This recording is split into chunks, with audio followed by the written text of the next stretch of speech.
Различна цена на рафтовите и на касите, расипани производи бидејќи не е запазен ладниот ланец, односно фрижидерите се исклучени или работат на минимум. Ова се најчестите поплаки кои граѓаните ги поднеле до Организацијата на потрошувачи. Оттаму апелираат до трговците да бидат свесни и совесни, бидејќи во екот на енергетско-економската криза граѓаните внимаваат на секој денар.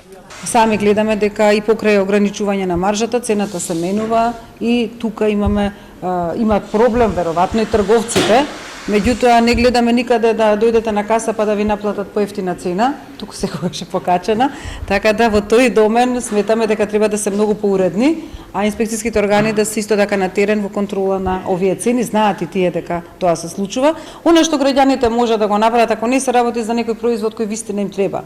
Значи секојдневно што го купуваат, може да го остават на каса и да речат дека не го купуваат, заради тоа што нивната цена не е сменета. Ако поголем број граѓани тоа го направат, секако дека ќе им биде еден знак добар, дека треба да се коригираат во тоа. За зачестената појава на расипани производи информирани се инспекцијските служби кои според Велкова вршат поголем број контроли и утврдиле неправилности.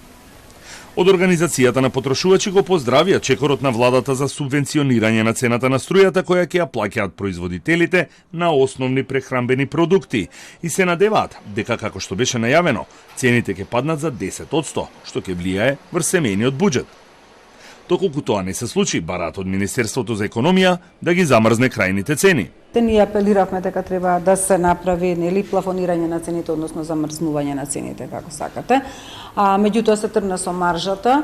Маржата не покажа резултати. Го поздравуваме министерот дека таква одлука носи сега, иако малце не би треба побрзо да се носат тие одлуки и дека дури најавува исто така замрзнување на цените доколку не падне цената за 10% е очекувањето. Министерот за економија Крешник Бектеши вчера соопшти дека компаниите производители на основните прехранбени продукти ќе одат под капата на СМ продажба и ќе добиваат струја по цена од околу 100 евра за мегават час, што е двојно поевтино од онаа која е на отворениот пазар. Станува збор за компаниите кои произведуваат млеко и млечни производи, пекарско-мелничката индустрија и компаниите кои се бават со производство на масло и масти.